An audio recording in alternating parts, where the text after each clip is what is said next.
My question is to Dr. Zakir Naik. The Christians explain the concept of Trinity scientifically by giving the example of water, which can be in three states, solid, liquid, and gas, in the form of ice, water, and vapor. Similarly, one God is a triune God, Father, Son, and Holy Ghost. Is this explanation scientifically correct? Just a comment before I give the answer. We should not tempt God, we should not test God, but here we aren't testing God, we are testing the human being. We should not test God, but here we are testing you, and God promises that any believer who has deadly poison, he will not die. He'll be able to speak in foreign tongues. We aren't testing God, we know God is correct. He will see to it that every believer can speak. We are testing you whether you're a believer or not. Coming to the question of the sister, that there are Christians who say that scientifically we can prove the concept of Trinity, like how water can be in three states, solid, liquid, and gas, like ice, water, and vapor. So similarly, God is in three forms, Father, Son, and Holy Ghost. How to reply, and is this scientifically correct? Scientifically, I do agree, water can be in three forms, solid, liquid, and gas, ice, water, and vapor. But scientifically, we also know that the component of water remains the same, H2O. 2 atoms of hydrogen and 1 atom of oxygen.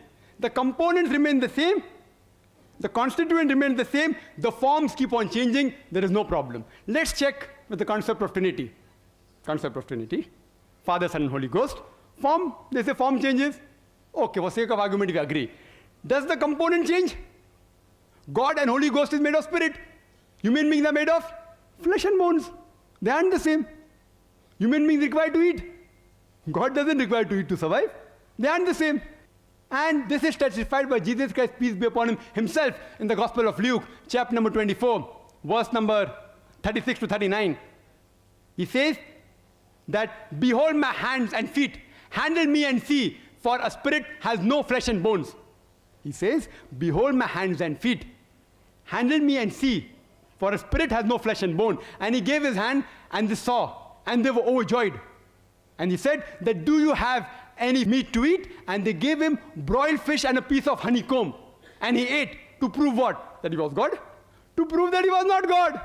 He ate. And he flesh and bones.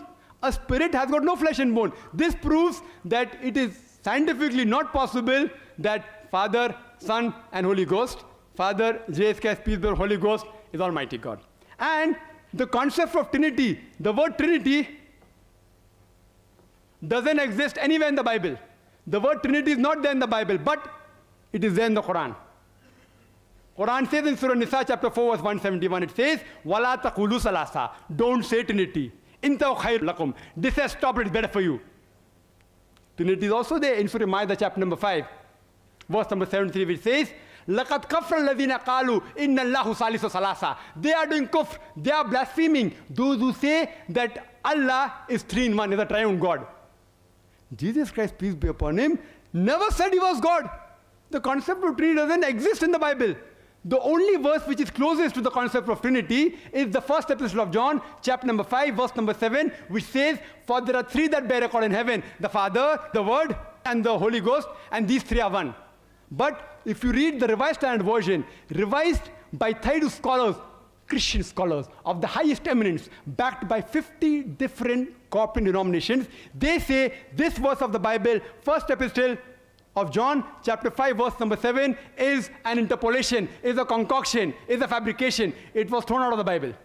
Jesus Christ, peace be upon him, never claimed divinity. There is not a single unequivocal statement in the complete Bible where Jesus Christ, peace be upon him, says, I am God, or where he says, worship me. In fact, if you read the Bible, it is mentioned in the Gospel of John, chapter number 14, verse number 28, he said, my Father is greater than I.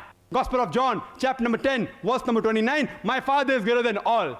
Gospel of Matthew, chapter number 12, verse number 28, I cast out devils with the Spirit of God. Gospel of Luke, chapter number 11, verse number 20, I with the finger of God cast out devil. Gospel of John, chapter number 5, verse number 30, I can of my own self do nothing.